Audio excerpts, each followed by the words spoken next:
Rachel Hayes pressed herself against the cold metal wall as the lights flickered again. This was the third power surge in the last hour, and each time the emergency systems kicked in, the corridors of Haven's Gate Station looked more menacing.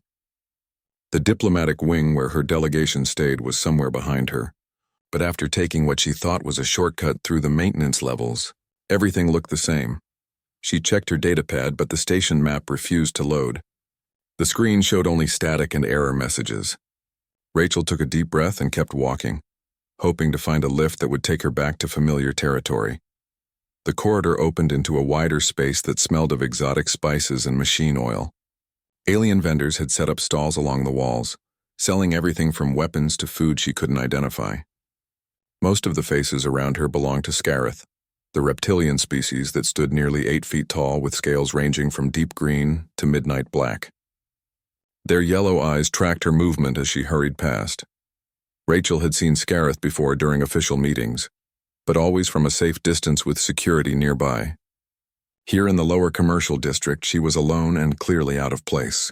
Her human embassy uniform marked her as someone who didn't belong. She turned down what looked like a connecting passage, hoping it would lead to a main corridor. Instead, the passage grew narrower and ended at a sealed door marked with warnings in languages she couldn't read. Rachel spun around to go back and found 5 Scarith blocking her path. They were dressed in merchant clothes, not military uniforms, but that didn't make them less intimidating. The largest one, with dark green scales and a scar across his snout, stepped forward, his mouth open to show rows of sharp teeth in what might have been a smile. "Lost, little human?" he asked in heavily accented standard. His companions laughed, a sound like rocks grinding together. Rachel straightened her spine and tried to keep her voice steady. "I'm with the diplomatic delegation. I just need to find my way back to the upper levels."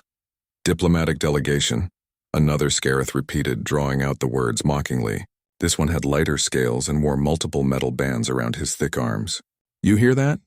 This soft thing thinks she belongs here among real spacefaring races." The others moved closer, forming a semicircle that trapped Rachel against the dead end. Her heart hammered in her chest, but she forced herself to meet their eyes. She had been trained for difficult situations, though nothing quite like this. "Please let me pass," Rachel said, hating how small her voice sounded. The scarred leader tilted his head, studying her like she was an interesting insect.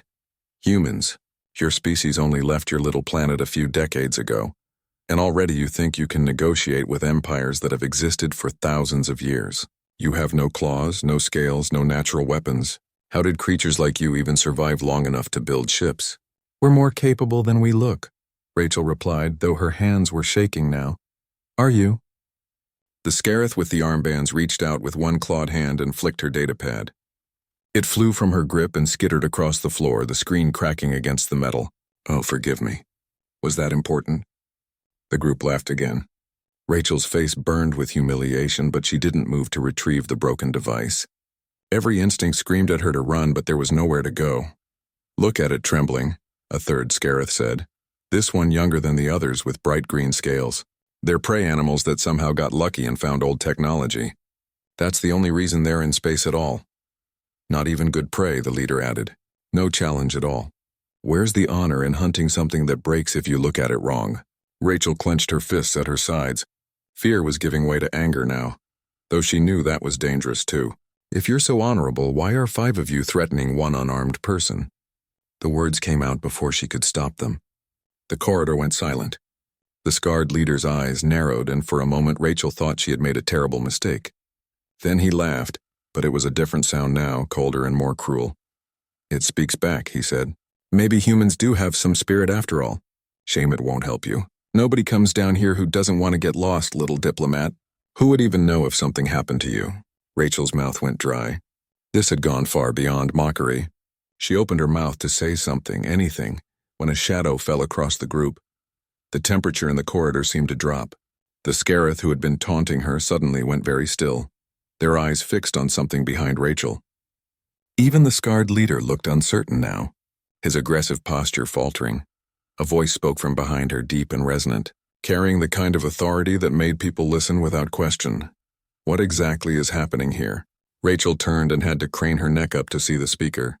He was Scarith, but unlike any she had seen before. His scales were deep crimson red, almost glowing in the dim corridor light. He wore a military uniform with markings she recognized as high rank, though she didn't know the exact position. His eyes were a pale gold color, and they were currently fixed on the group of merchants with an expression that could freeze fire.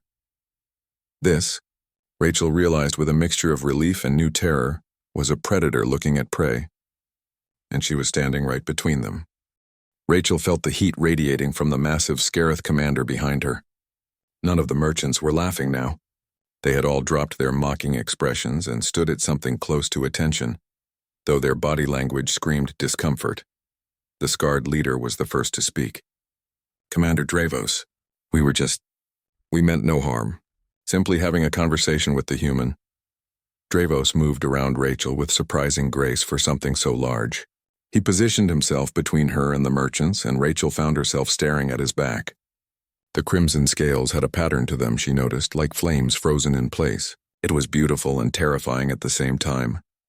"A conversation," Dravos repeated, his voice flat. 5 armed merchants cornering a single unarmed alien in a dead-end passage. "That is what you call a conversation?" "She wandered into our area," the one with armbands said, but his voice lacked the confidence from before. "We were simply questioning what she was doing here." Dravos turned his head slightly and Rachel saw his profile. His jaw was set in a hard line, and those pale gold eyes held nothing but contempt. "Were you threatening her?" The question hung in the air. None of the merchants wanted to answer it. Finally, the younger one with bright scales spoke up. "No, Commander. We were just talking. You know how it is." "I do not know how it is," Dravos said, and his voice dropped lower, becoming dangerous. "Explain it to me." Rachel watched the merchants exchange nervous glances. The scarred leader tried again. "The humans are new to space. We were simply making that point." "No harm intended." Dravos was silent for a long moment. Then he turned fully toward Rachel, and she found herself looking up into those alien eyes.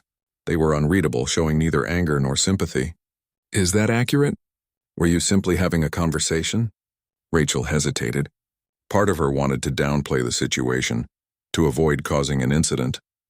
But the broken datapad on the floor and the memory of their threats were too fresh. She met Dravos's eyes and spoke honestly. "No, sir. They were threatening me." I was frightened. The effect of her words was immediate.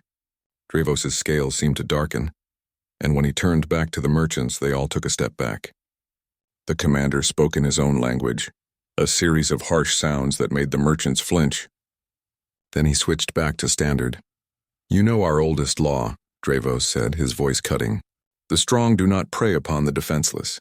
Warriors face warriors. To threaten those who cannot match your strength is the behavior of scavengers, not soldiers. You shame your clans and dishonor your ancestors." The scarred leader's eyes widened. "Commander, we are not military. We are merchants. The old codes don't—" "The codes apply to all Scarith," Dravos interrupted. "Military or civilian, the law is the law. You surrounded and threatened an unarmed diplomat on a neutral station. You laughed about what you might do to her where no one would know. You displayed cowardice while wearing clan markings that represent honor." He stepped forward, and the merchants pressed back against the walls. Dravos reached out, and with one clawed finger, he scraped against the scarred leader's shoulder, removing something that looked like a tattoo. The merchant cried out in shock and pain. "Your clan marking is forfeit," Dravos announced. He moved to each of the others in turn, removing their markings as well despite their protests. "All of you. You will face formal charges. Station security will be notified, and you will most likely be exiled from Scarith space. That is, if your clans don't demand harsher punishment when they learn what you have done." The young merchant with bright scales looked horrified. "Commander, please." "We didn't hurt her. We were just talking." "This is too severe." Dravos leaned down until he was eye level with the young Scarith. "You cornered a creature half your size, stripped of any means to defend herself or call for help, and you laughed about her fear. If that is just talking to you, then you have learned nothing of what it means to be Scarith. Leave my sight before I add my own punishment to what awaits you." The merchants fled. They didn't look back, and their footsteps echoed through the corridor long after they disappeared from view. Rachel stood very still, unsure what to do or say. Her hands were still shaking, and she felt dizzy with relief and residual fear. Dravos turned to face her. Up close, she could see he had old scars across his scales, the marks of someone who had seen real combat. His expression softened slightly, though his eyes remained intense. "You are unharmed?" he asked. Rachel nodded, not trusting her voice. She bent to pick up her broken datapad, and Dravos moved to help her. His clawed hand was surprisingly gentle as he collected the pieces. "I apologize on behalf of my species," he said, handing her the broken device. "What they did violates our most sacred principles. You should not have been treated this way." "Thank you," Rachel managed to say, "for intervening. I don't know what would have happened if you hadn't come." Dravos's expression darkened again. "Nothing good. Those cowards would have continued until you were hurt, and they would have justified it by calling you weak. They forget that strength is not measured by scales and claws alone." He gestured down the corridor. "Come, I will escort you back to your delegation's quarters. The station is having technical difficulties, and you should not be wandering alone." Rachel fell into step beside him, though his stride was so long she had to walk quickly to keep up. They moved through the commercial district in silence, and Rachel noticed how other Scarith moved aside when they saw Dravos. Some showed respect, others fear, but all recognized his authority. "May I ask you something?" Rachel said after a while. Dravos glanced down at her. "You may ask. Why did you help me? You don't know me. I'm not part of your species or your military. You could have walked past." Dravos was quiet for several steps. When he spoke, his voice was thoughtful. "Your species fought the Delnar swarm to protect your colony worlds. You were outnumbered and outgunned, yet you held the line until reinforcements arrived. I read the reports. Human soldiers threw themselves at enemies twice their size to protect civilians. That is warrior spirit, not weakness. When I saw you cornered, I saw that same spirit in your eyes. You were afraid, but you faced them anyway. That deserves respect, not mockery." Rachel felt something shift in her chest. She had been taught to fear the Scarith, to see them as aggressive and dangerous. But this commander spoke of honor and protection with a conviction that seemed entirely sincere. "I didn't feel very brave," she admitted. "Bravery is not the absence of fear," Dravos said. "It is acting despite fear. You stood your ground when running might have been wiser. That takes courage." They reached the lift that would take Rachel back to the diplomatic levels. Dravos entered his command code, overriding the power issues that had prevented the lifts from working properly. As they waited, Rachel looked at the Crimson Commander and made a decision. "Thank you, Commander Dravos. I won't forget what you did today." Dravos inclined his head in what might have been a bow. "I hope your stay on Haven's Gate improves from here. And Lieutenant Hayes, if you encounter any further difficulties, you may contact station security and mention my name. They will assist you." The lift doors opened and Rachel stepped inside. As the doors began to close, she saw Dravos watching her with those pale gold eyes, and for the first time since the encounter began, she felt truly safe.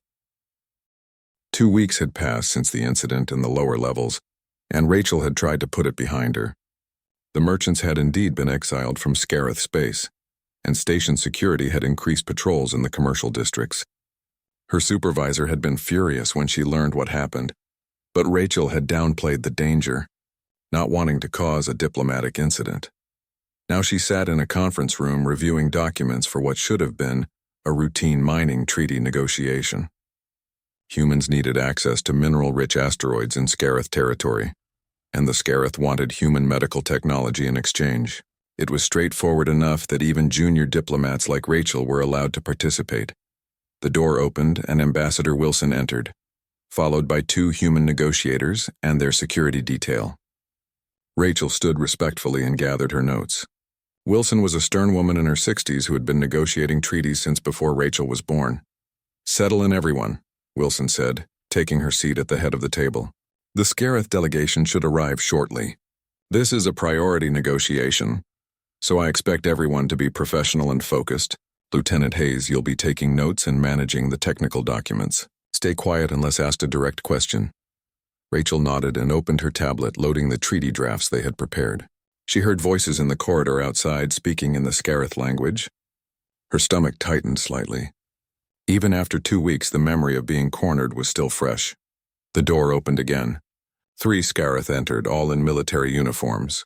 The first 2 were unfamiliar, but the third made Rachel's breath catch. Commander Dravos ducked through the doorway, his crimson scales unmistakable even among his own kind. His pale gold eyes swept the room and landed on Rachel. For just a moment, something flickered in his expression, recognition perhaps, or surprise. Then his face became neutral again as he took his seat across from Ambassador Wilson. "Ambassador," Dravos said with a slight nod, "thank you for meeting with us. I am Commander Dravos, military liaison for this negotiation. These are my associates, Colonel Thresh and Major Riven." Wilson returned the nod. "Commander, we're pleased to reach an agreement that benefits both our peoples. Shall we begin with the territorial boundaries?" The negotiation proceeded smoothly for the first hour. Both sides were reasonable, making small concessions and finding common ground on most points. Rachel took notes and managed the document revisions, trying not to look at Dravos too often. It was strange seeing him in this context, professional and diplomatic rather than the fierce protector from the lower levels. During a brief recess, Rachel stepped out to get water. She was filling her cup when she sensed someone behind her. She turned to find Dravos standing there, his massive frame making the corridor feel smaller. "Lieutenant Hayes," he said quietly, "I did not expect to see you here." "Nor I you, Commander," Rachel replied. "I didn't know you were involved in treaty negotiations."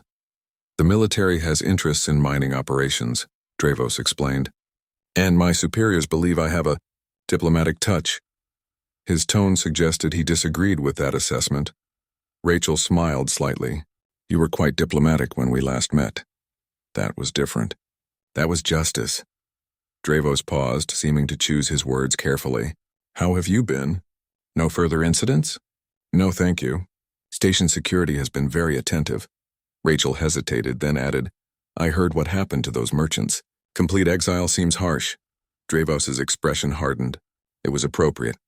"They violated sacred law. Their clans disowned them within days. Some fates are earned, Lieutenant." Before Rachel could respond, Major Riven appeared at the corridor junction. "Commander, we're resuming." They returned to the conference room and the negotiations continued. As the afternoon progressed, Rachel noticed something odd. Dravos kept asking questions about the technical specifications of the mining equipment humans planned to use. Details that seemed beyond the scope of a military liaison's normal interest. He also inquired about the shipping routes and timing of medical technology transfers with unusual precision. Ambassador Wilson seemed pleased with his thoroughness, but Rachel felt a growing unease. Something wasn't right about these questions. During another break, Rachel pulled up the treaty drafts on her tablet and compared them to the information Dravos had been requesting. The pattern was subtle, but it was there. He was asking about things that would matter if someone planned to intercept shipments or disrupt operations. Her training in diplomatic security suddenly kicked in. These were the kind of questions someone would ask if they were planning sabotage, but that made no sense. Dravos was the Scarith military liaison. If he planned to disrupt the treaty, why participate in negotiating it? Unless he wasn't the threat. Unless he was looking for threats, Rachel made a decision. When the session ended for the day, she lingered in the conference room while others filed out. Dravos was the last to leave, reviewing something on his own datapad. Rachel approached him carefully. "Commander, may I speak with you privately?" Dravos looked up, surprised. He glanced at the empty room and nodded. "Of course." Rachel closed the door and kept her voice low. "Your questions today. You were testing the security of this treaty, weren't you? Looking for vulnerabilities." Dravos went very still. His eyes narrowed. "That is a serious observation, Lieutenant." "What makes you think that?" "Because I would ask the same questions if I suspected someone might try to sabotage the agreement," Rachel said. "You're not looking for ways to attack it yourself. You're looking for how someone else might attack it." Dravos studied her for a long moment. Then he made a decision of his own. He activated something on his datapad that made a soft humming noise, and Rachel recognized it as a privacy field, blocking any listening devices. "You are perceptive," Dravos said quietly. "Yes, I have concerns. My intelligence sources have detected unusual activity from the Vryn Collective. They have been monitoring these negotiations closely and moving assets into position near Haven's Gate." Rachel's mind raced. The Vryn were a powerful trading consortium that controlled several key shipping routes. They had no official position on human-Scarith relations, but they would certainly prefer to keep the two species from becoming allies. "Do you think they'll try to stop the treaty?" she asked. "I think they may try to ensure it fails in a way that drives our peoples apart," Dravos said. "A attack blamed on Scarith or humans or both. Something that creates distrust and prevents future cooperation." Rachel felt cold. "Have you told Ambassador Wilson?" I have filed reports through proper channels. They are being reviewed by intelligence agencies, but bureaucracy moves slowly, Lieutenant. This treaty signing is scheduled for 3 days from now. I do not believe we have 3 days to wait for official responses. What can we do? Rachel asked. We're just a military liaison and a junior diplomat. Dravos's expression was grim. We can be vigilant. We can watch for signs, and if necessary, we can act even if our superiors tell us not to. He looked at her directly. You have good instincts, Lieutenant Hayes. Will you help me? Rachel knew she should say no. She should report this conversation and let senior officials handle it, but she remembered being cornered in that corridor, and she remembered Dravos acting when action was needed rather than waiting for permission. Yes, she said. Tell me what you need me to do. Dravos nodded slowly. There is a storage facility in the station's industrial section. Vrin ships have been making unusual deliveries there over the past week. I want to know what they are storing. Can you access station cargo manifest? Rachel thought about her security clearance. It wasn't high, but she had access to some systems. I might be able to. It would take time and I'd need to be careful not to raise flags. Time we have little of, Dravos said. But careful is wise. The Vrin have long reach and they do not appreciate interference. They spent the next hour planning. 2 people from different species who barely knew each other, trying to prevent a catastrophe that their own governments didn't quite believe was coming. As Rachel left the conference room that evening, she realized her life had become far more complicated than she ever intended. But looking back at Dravos, still reviewing intelligence reports with those intense gold eyes, she also realized she wouldn't want anyone else watching her back. Rachel's fingers moved across her tablet screen, navigating through station systems she probably shouldn't have access to. She sat in her small quarters aboard Haven's Gate, surrounded by empty coffee cups and data files. It was 3 a.m. station time, and she had been at this for 6 hours. The cargo manifests were encrypted, but not particularly well. Station security was designed to prevent unauthorized physical access, not determined digital investigation. Rachel had learned basic system infiltration during her diplomatic security training, skills she never thought she would actually use. Finally, she found what she was looking for. A series of deliveries to Storage Bay 17 in the industrial sector, all registered to a Vrin trading company called Stellar Imports. The manifest listed the cargo as mining equipment, which seemed innocent enough, but the weight readings were wrong.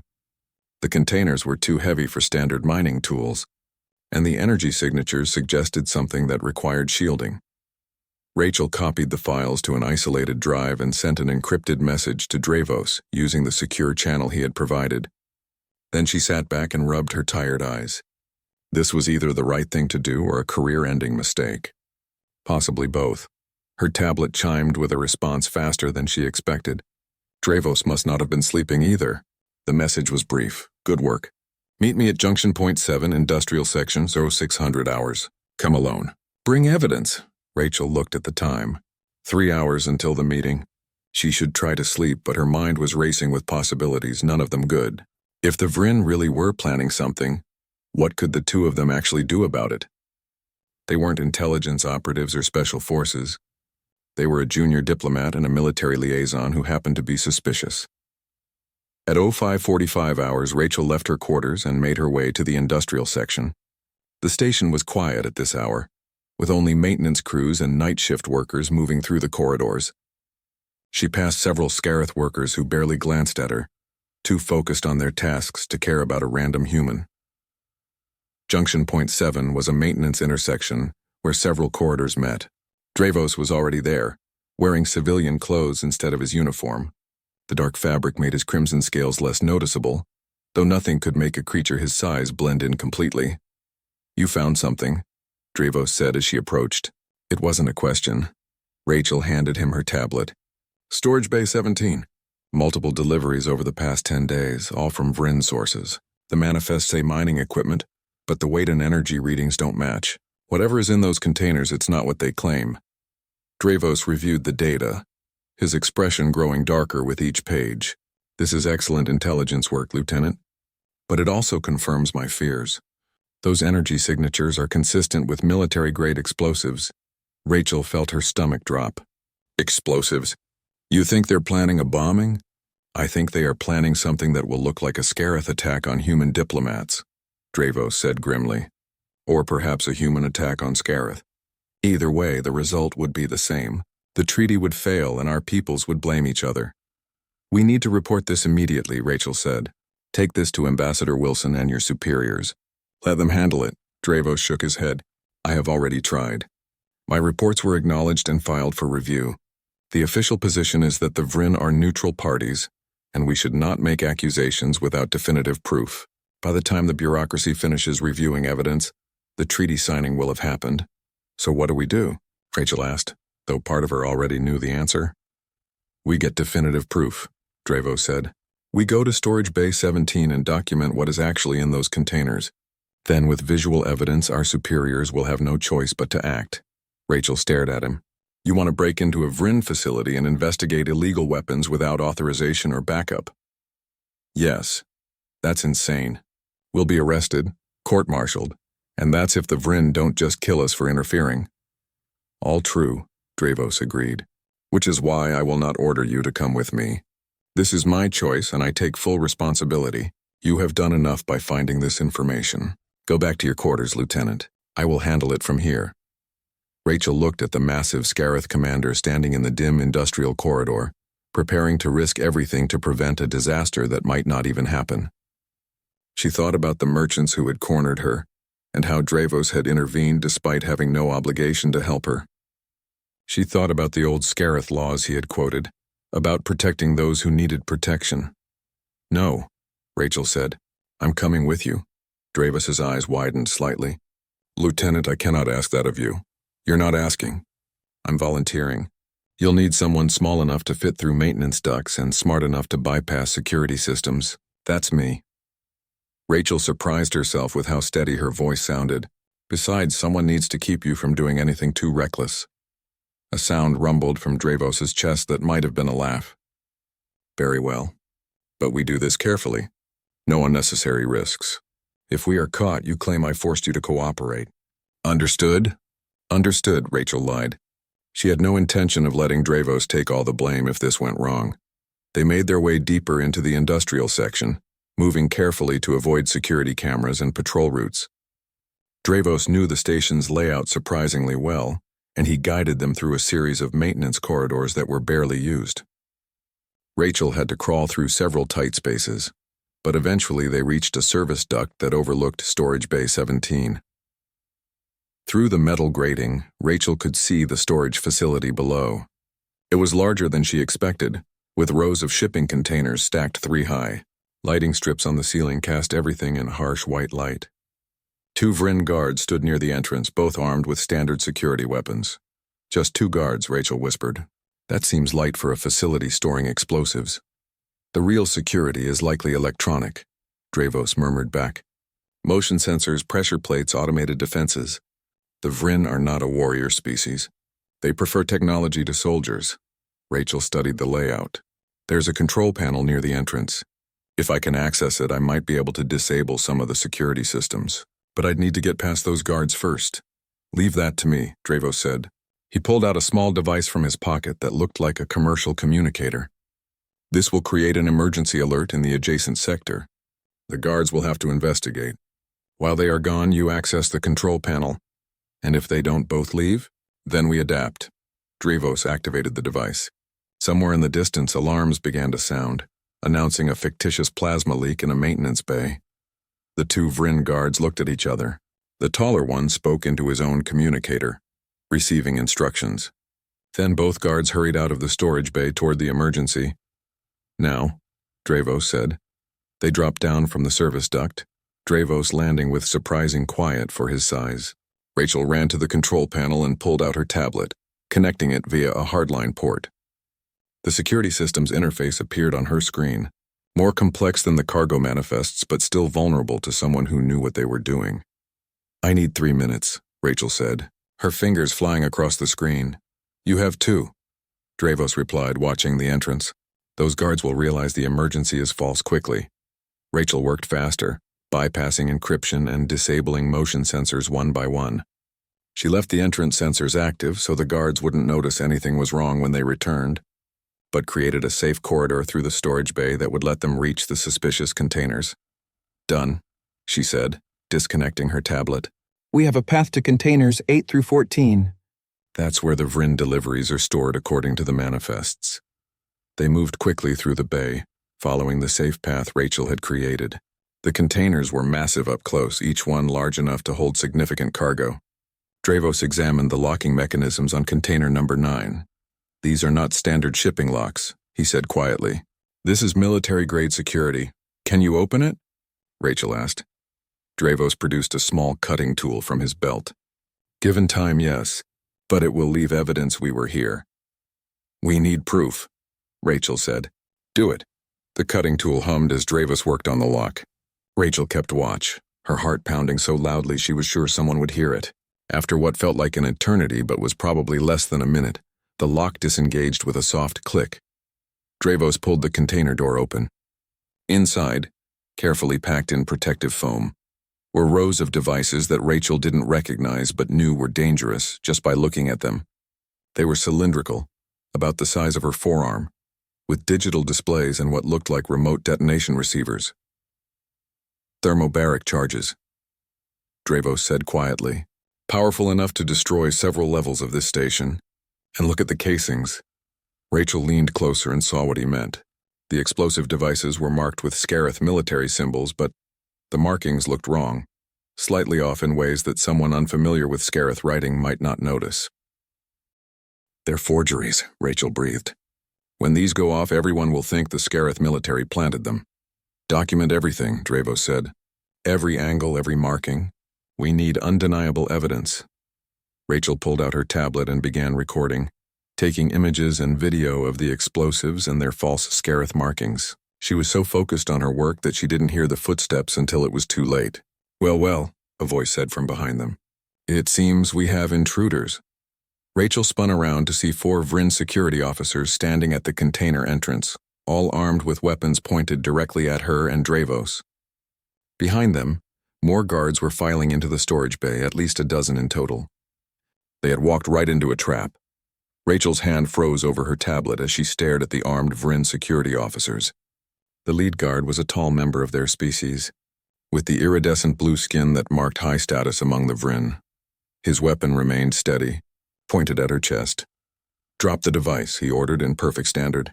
Both of you, step away from the container. Dravos moved slightly, positioning himself between Rachel and the guards. His body language shifted, becoming predatory. Rachel recognized it from their first encounter. He was preparing to fight even though they were hopelessly outnumbered. Commander, don't, Rachel whispered urgently. There are too many. I will not let them take you, Dravos replied, his voice low and dangerous. The Vryn leader laughed, a sound like wind chimes. How noble, the mighty Scarith warrior protecting the fragile human. But you are correct, little diplomat. There are indeed too many of us. Commander Dravos, we know who you are. Your military record is impressive, but even you cannot fight through 16 armed guards while protecting a civilian. Dravos didn't move, didn't relax his stance. Rachel could see his claws extending, his muscles tensing. He was actually considering it, weighing the odds of fighting their way out. Rachel made a decision. She stepped out from behind Dravos, ignoring his growl of protest, and faced the Vryn leader directly. We've already transmitted evidence of your explosives to our superiors. Killing us won't stop the information from getting out. It was a complete bluff, but Rachel kept her expression confident. The Vryn leader's eyes narrowed, and he gestured to one of his subordinates who produced a scanner and checked for active transmissions. She's lying, the subordinate reported. No outgoing signals from this sector. Their communicators are offline. The leader smiled, showing the small pointed teeth characteristic of his species. A brave attempt, diplomat, but futile. Now you will both come with us. Our superiors wish to speak with you about your unfortunate curiosity. No, Dravos said flatly. We will not. In the moment of confusion that followed, Dravos moved. His hand shot out and grabbed a heavy piece of equipment from a nearby shelf, hurling it at the overhead lighting. The storage bay plunged into darkness as the lights shattered, and chaos erupted. Rachel felt Dravos's hand close around her arm, pulling her down and behind the shipping containers. Energy weapons fired in the darkness, their bolts illuminating the bay in brief flashes of light. She heard shouting in the Vryn language and the sound of running feet. Stay low, Dravos commanded. Move when I move. They crawled through the darkness using the containers as cover. Rachel's tablet was still clutched in her hand, the evidence they had gathered stored in its memory. More lights came on, emergency systems activating, but the bay remained dimly lit and full of shadows. A Vryn guard appeared around a container, his weapon raised. Dravos was faster. He struck the guard with the back of his hand, a blow that sent the smaller alien crashing into a wall. The Scarith commander grabbed the guard's dropped weapon and pressed it into Rachel's hands. "Do you know how to use this?" he asked quickly. Rachel checked the weapon. It was a standard energy pistol, common enough that she had trained with similar models. "Yes. Then we fight our way out." Dravos retrieved the guard's second weapon for himself. "Follow my lead and do not hesitate. They will not show us mercy." They moved through the storage bay, and Rachel discovered that Dravos was terrifyingly effective in combat. He had spent decades in the Scarith military, and it showed in every movement. He anticipated enemy positions, used the environment to his advantage, and struck with precise, devastating force. The Vryn guards were trained security officers, but they weren't soldiers. Not really. Rachel stayed close to him, covering angles he couldn't watch and trusting him to keep her alive. She fired when necessary, aiming for equipment and cover rather than trying to kill. This was self-defense, not warfare, and she wasn't ready to cross that line yet. They reached the bay entrance, but more guards were pouring in from the corridor outside. Dravos grabbed Rachel and pulled her toward a side door marked as emergency access. He kicked it open and they ran into a maintenance tunnel that led deeper into the industrial sector. Behind them, the Vryn security forces gave chase. Rachel could hear their coordinated movements, their professional communication. They were sealing off escape routes, herding their targets toward a dead end. "Dravos, they're going to trap us," Rachel panted as they ran. "I know. We need to change the situation." Dravos stopped at a junction and examined the corridor markings. The station's plasma distribution system runs through this sector. If we can trigger a controlled release, it will force an evacuation. In the confusion, we can escape. "That's incredibly dangerous," Rachel said. "People could be hurt." "People will definitely be hurt if the Vryn detonate those explosives during the treaty signing," Dravos countered. "And you said the plasma release would be controlled." "I know these systems. I can make it safe." Rachel hesitated, then nodded. "Tell me what to do." They worked together, Dravos using his knowledge of station engineering while Rachel accessed the control systems with her tablet. Behind them, the sounds of pursuit were getting closer. Rachel's hands shook as she bypassed safety protocols and rerouted power feeds. "Ready?" she said. "On your mark." 3 seconds, Dravos replied. He fired his weapon down the corridor at the approaching guards, forcing them to take cover. "Now!" Rachel triggered the release. Sirens blared throughout the industrial sector, and plasma vented from emergency ports in controlled bursts. It wasn't enough to cause damage, but it was more than enough to trigger evacuation protocols. Blast doors began closing, sealing off sections of the station automatically. "Run!" Dravos shouted. They sprinted through the corridors as doors slammed shut around them. Dravos knew exactly where to go, leading them through a maze of passages that avoided the main evacuation routes. Rachel's lungs burned and her legs ached, but she kept pace, driven by adrenaline and fear. A blast door was closing ahead of them, descending from the ceiling with mechanical inevitability. They weren't going to make it. Dravos realized it the same moment Rachel did. Without breaking stride, he grabbed her around the waist and threw her through the narrowing gap. Rachel hit the floor on the other side and rolled, looking back to see Dravos trapped on the wrong side as the door sealed. "No," Rachel screamed, running back to the door. "Dravos!" His voice came through the door's communication panel, distorted but clear. "Keep moving, Lieutenant. Get that evidence to your superiors. Make them listen. That is an order. I'm not leaving you." Rachel hammered on the door with her fists, knowing it was pointless. The blast doors were designed to withstand explosive decompression. They wouldn't open until the emergency was cleared. "You must," Dravos said, and his voice softened. "Someone has to stop the Vryn. Someone has to ensure this treaty succeeds. I knew the risks when I chose this path. But you, Rachel Hayes, you have given me something I had forgotten. You reminded me why we fight, why honor matters, why protecting others is worth any cost." "Dravos, please," Rachel said, tears streaming down her face. "There has to be another way." "Perhaps there is," Dravos replied. "But we have no time to find it. The Vryn guards are coming. I will hold them here, buy you the time you need. Go now. Make this mean something. Rachel heard weapon fire on the other side of the door. Dravos was making his stand, fighting to give her a chance to escape. Every instinct screamed at her to find a way to help him, to fight beside him, but she knew he was right. The evidence on her tablet was the only thing that mattered now. I won't forget this, Rachel said, pressing her hand against the cold metal door. I promise you, Commander. This will mean something. I know it will, Dravos said. Now go, and Lieutenant, it has been an honor. Rachel forced herself to turn away from the door. She ran through the maintenance tunnels, following emergency lighting toward the station's main levels. Behind her, she could hear the sounds of combat growing fainter, but she didn't look back. She couldn't. Her communicator finally had a signal again, and she activated it with shaking hands. This is Lieutenant Rachel Hayes, Human Diplomatic Corps. I need emergency connection to Ambassador Wilson immediately. Priority Alpha.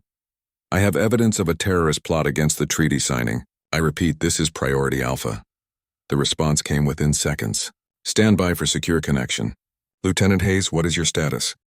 Rachel kept running, her breath ragged, clutching her tablet like it was the most precious thing in the universe. Behind her, in a sealed section of the industrial sector, a crimson-scaled Scarith commander fought alone against overwhelming odds, buying time with his life so that two species might have a chance at peace. I'm coming in, Rachel said into her communicator. And you're going to listen to everything I have to say. Because a good person is dying right now to give us this chance, and I'll be damned if I let it go to waste. She emerged into a main corridor where station security was coordinating the evacuation. They saw her disheveled appearance and the weapon she was still carrying, and their hands went to their own weapons. Rachel dropped the pistol and raised her hands, her tablet held high. I'm Lieutenant Rachel Hayes, she said loudly. I have evidence of a Vryn terrorist plot. I need immediate escort to the human embassy, and someone needs to send a rescue team to Industrial Sector 7. There's a Scarith commander down there who needs help. His name is Dravos, and he's a damn hero. The security officers looked at each other uncertainly, but Rachel's determination and the emergency protocol she had triggered left them little choice. Within minutes, she was being escorted through the station toward the embassy, while security teams mobilized toward the industrial sector. Rachel could only hope they would be in time. And she could only hope that what she and Dravos had discovered would be enough to stop the Vryn plot and save the treaty.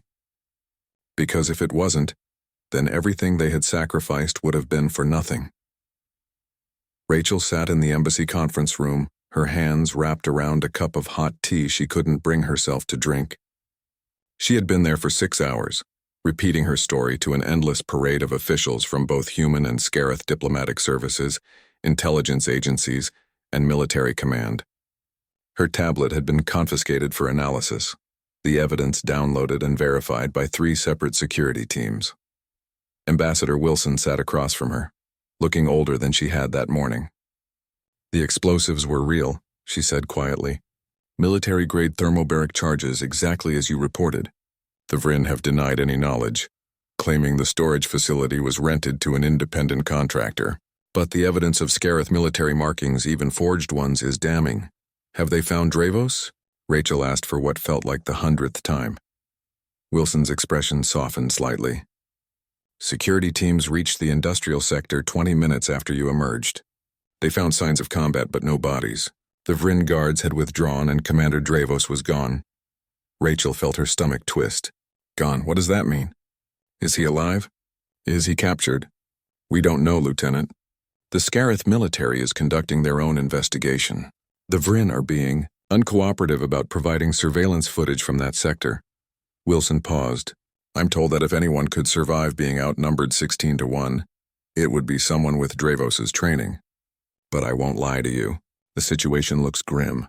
Rachel stared at the table. She kept seeing that blast door closing, kept hearing Dravos's voice telling her to run. She should have stayed. She should have found another way. The treaty signing has been postponed, Wilson continued. Both sides are conducting security reviews. But there's something else you should know. The Scarith High Command has requested that you attend a formal briefing tomorrow morning. They want to hear your account of events directly. Me? Why me? Because you were there, Lieutenant. Because Commander Dravos chose to trust you with this investigation. And because, frankly, you may be the only person who can bridge the gap between our two species right now.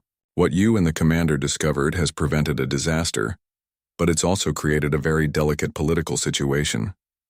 Rachel nodded numbly. She didn't feel like someone who had saved anything. She felt like someone who had gotten a good person killed. Wilson stood and placed a hand on Rachel's shoulder. "Get some rest, Lieutenant. That's an order. Tomorrow's going to be challenging and you need to be at your best." Rachel returned to her quarters but didn't sleep. She couldn't stop thinking about Dravos, wondering if he was somewhere in pain, alone or worse. She kept checking for updates but none came. As dawn approached in station time, she finally gave up and prepared for the briefing. The Scareth High Command meeting was held in a part of the station Rachel had never visited, a section reserved for military operations. She was escorted by 2 human security officers who looked as nervous as she felt. The briefing room was large, with high ceilings that accommodated Scareth physiology, and it was filled with senior military officers whose scales bore the marks of long service. At the head of the table sat a massive Scareth with midnight black scales and eyes like chips of ice. This, Rachel was told, was General Cross, Supreme Commander of Scareth military forces in this sector of space.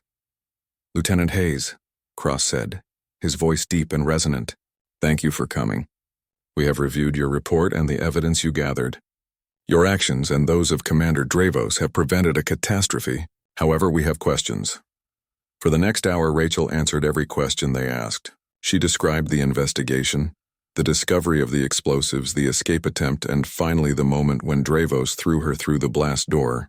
She didn't spare herself in the telling, admitting her fear and her doubts, but she also didn't diminish what Dravos had done. When she finished, the room was silent. General Cross studied her with those cold eyes. "You claim Commander Dravos sacrificed himself to ensure you escaped with the evidence, that he chose the life of a human diplomat over his own survival." "That's correct, sir," Rachel said, meeting his gaze despite her fear. "Why would he do this? Why would a decorated Scareth commander risk everything for a junior human official he barely knew?" Rachel thought about the question, about the warrior who had protected her from merchants in a dark corridor, who had spoken of honor and courage, who had trusted her when he had no reason to. "Because that's who he was, General. Because he believed the alliance between our peoples was worth fighting for, and because when he saw someone who needed protection, he didn't calculate the politics or the risks. He just acted." Something flickered in Cross's expression. "You believe this? That he was motivated by honor, not by political ambition or personal gain?" "I know it," Rachel said firmly. "Commander Dravos was the most honorable person I've ever met, human or Scareth. And if he's dead, if he's really gone, then we owe it to him to make sure his sacrifice meant something." The door to the briefing room opened. Rachel turned to see who was entering and felt her heart stop. Dravos walked through the door. He was injured, moving with a slight limp, and his right arm was wrapped in medical bandages. His crimson scales were darker in places where bruises were forming, and he had a fresh scar along his jaw. But he was alive. He was alive and walking and looking at her with those pale gold eyes. "Apologies for my late arrival, General," Dravos said with a slight bow. "Medical clearance took longer than anticipated." Rachel didn't think. She didn't care about protocol or rank or the fact that she was in a room full of Scareth military command. She ran to Dravos and grabbed him in a hug that he probably barely felt given their size difference. She was crying again, but these were different tears. "You're alive," she said, her voice muffled against his chest. "They said you were missing. I thought... She felt his hand rest gently on her head, careful of his claws. "I am difficult to kill, Lieutenant. The Vringards learned this the hard way. When the evacuation was complete and the blast doors opened, I simply walked out. Station security found me attempting to reach the embassy to ensure you had made it safely." Rachel pulled back and punched his uninjured arm as hard as she could. It probably hurt her more than it hurt him. "Don't ever do that again. Don't throw me through doors and stay behind to fight alone. We're partners now, which means we both get out or neither of us does." Dravos's expression might have been a smile. It was hard to tell with Scareth faces. "Partners. I like this term." General Cross cleared his throat. "Commander Dravos, you are aware you violated direct orders by conducting this investigation without authorization?" "Yes, General," Dravos said, straightening to attention though his hand remained on Rachel's shoulder. "I accept full responsibility for my actions." "As do I," Rachel added quickly. "Commander Dravos didn't force me to participate. I chose to help him." Cross looked between them, and Rachel saw something in his expression that might have been approval. You both showed initiative, courage, and a complete disregard for proper chain of command. Under normal circumstances, this would result in court-martial. He paused. However, these are not normal circumstances. You prevented an act of terrorism that would have destroyed the alliance before it could begin. You gathered evidence that has exposed Vryn involvement in a conspiracy against both our peoples. And you demonstrated that humans and Scarith can work together effectively when it matters most. The general stood, and the other officers in the room followed his lead. Therefore, instead of punishment, you will both be formally commended. The treaty signing will proceed tomorrow, with enhanced security based on your intelligence. And Lieutenant Hayes, the Scarith High Command officially requests that you accept a permanent position as human liaison to our military forces, working directly with Commander Dravos's command staff. Rachel looked at Dravos, who nodded slightly. She turned back to the general. I would be honored, sir. Then it is settled. Cross gestured to the door.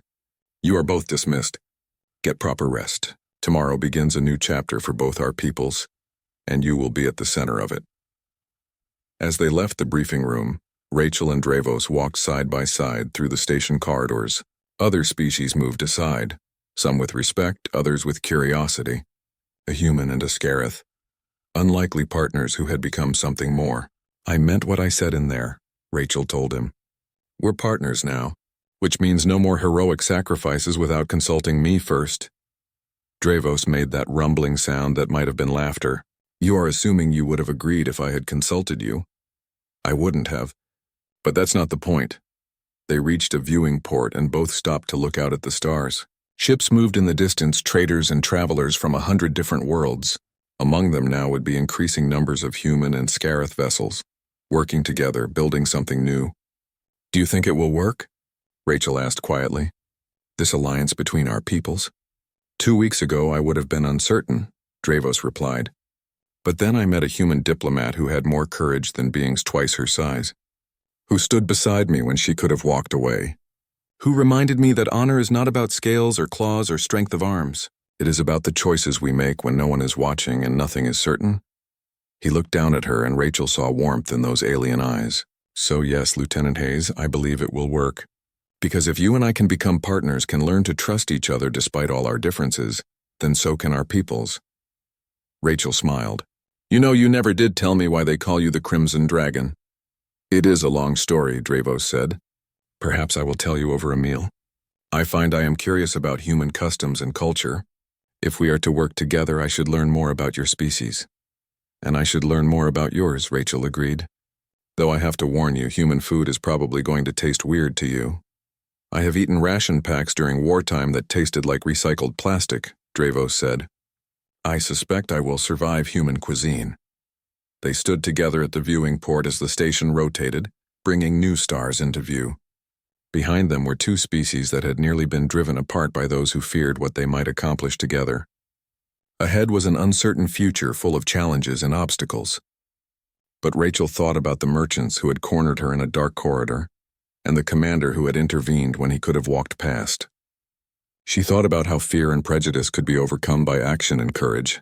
She thought about a friendship that shouldn't have been possible, yet had proven to be unbreakable.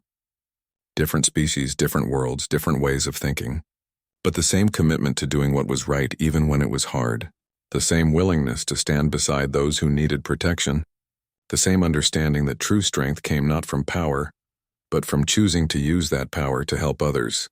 You know what the funny thing is? Rachel said. I was terrified of your species before I met you. Everything I'd been taught said Scarith were dangerous, aggressive, violent, that we should keep our distance and never trust you. And now? Dravos asked.